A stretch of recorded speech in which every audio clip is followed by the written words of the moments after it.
Welcome to Monday Musings with the Blended Mama, gentle encouragement for busy women finding calm in the chaos. I'm Teresa, and this is a quiet place to pause at the start of your week. No pressure, no productivity lecture, just a few minutes of perspective and one small step you can carry into the days ahead. I'm really glad you're here. Have you ever had one of those weeks where every single thing felt essential? Work feels essential, your family feels essential, your health feels essential. Your commitments feel essential. The house, the emails, the texts you definitely haven't answered yet, the projects you started last week and still have not finished. Everything matters. And when everything matters, everything feels urgent. And when everything feels urgent, we feel behind before we even begin. And that kind of behind isn't about time necessarily, but it's about weight.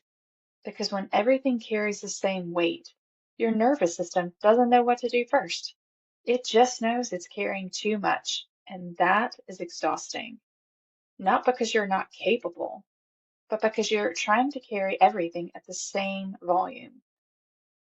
This week, last week, next week, yeah, it all feels like that for me right now. I have book club planning, leading my planner team, acting on mindset shifts in my business and really trying to carry this forward, college tours with my high schooler who, that just adds more things to the to-do list when you finally find the one that you think they're going to like. And well, then you have to act on the next thing. So it's a lot.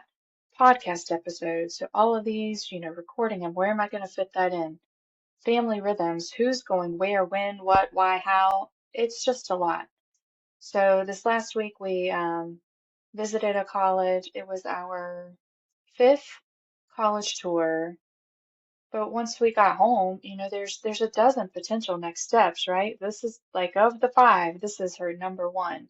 So that means we've got to think about applications and deadlines and scholarships and loans and emails and follow-ups and, research about all the things on campus and financial conversations, which are never fun. All of those are important, but they're not all equally essential in the same moment. Essential this week wasn't solving every future decision. It was really just sitting down with her and asking, what do we need to do next? Not everything, but just what's next, right? And that really can shift everything because when everything feels essential, we overwhelm ourselves by trying to process the entire future at one time.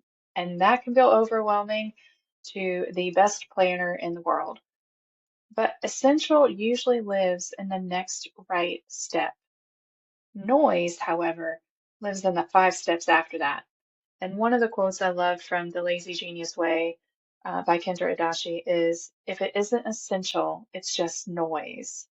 And some of what has felt heavy recently isn't essential, but it was definitely very loud. Essential can move your season forward. Noise, it demands attention, but it doesn't require action right now. Essential builds while noise distracts.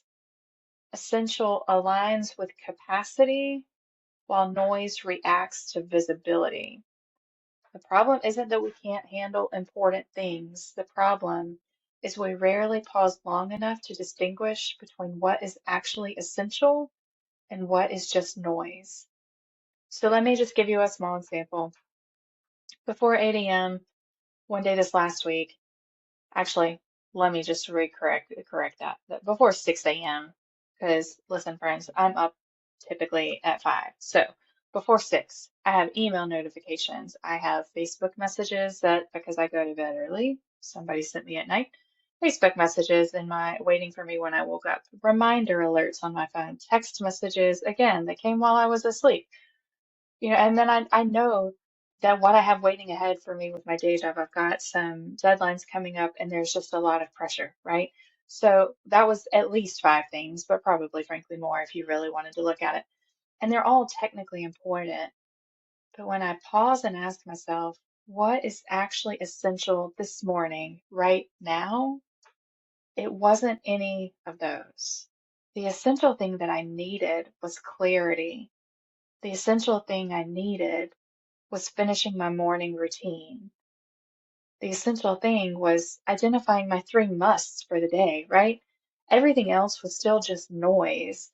It didn't mean they didn't make my top three, but at the moment, it was noise. Not bad, not wrong, just not first. And that distinction can really change the tone of your entire day. And that is also a place where my planner has been super helpful. So instead of, writing 10 tasks and hoping I feel accomplished, I'm highlighting the true must, either literally with a highlighter or I'll put an exclamation mark beside the checkoff box, right?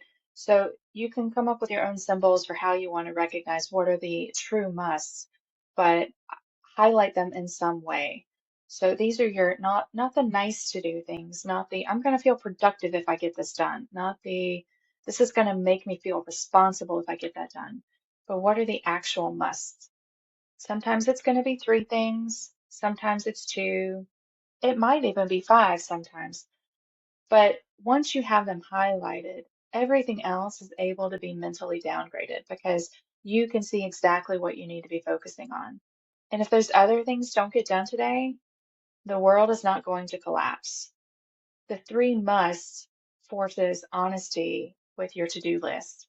It reveals your real priorities. It also might even expose what you're afraid to not do. But physically, when I circle those three musts or highlight them or put the exclamation mark by it, my shoulders drop a little bit because now my nervous system knows what matters, right? So I took that time to figure out where my priorities needed to be.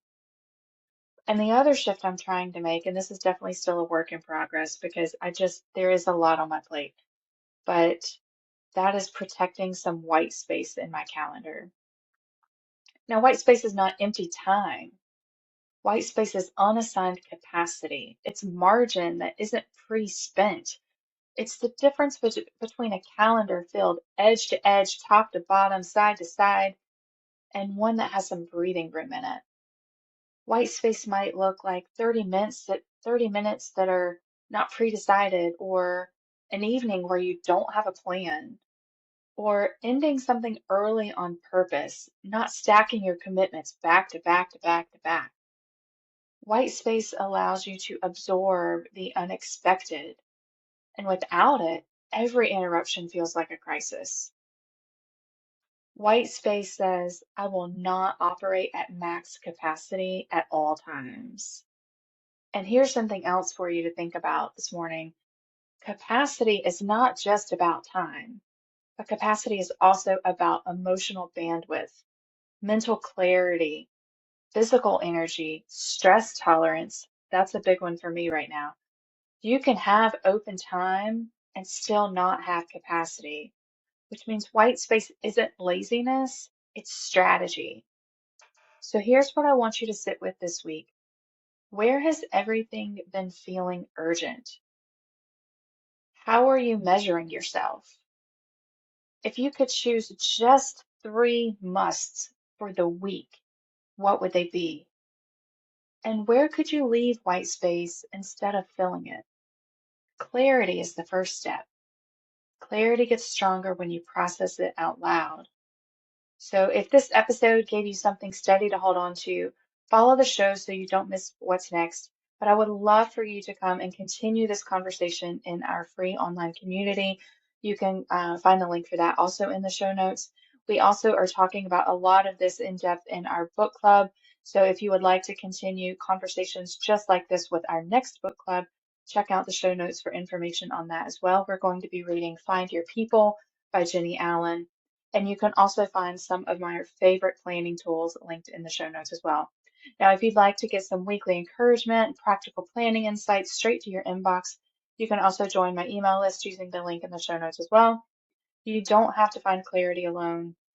You can find community here as well. So until next time, my friend, keep planning with purpose, coordinate that chaos, and I'll see you right back here next Monday.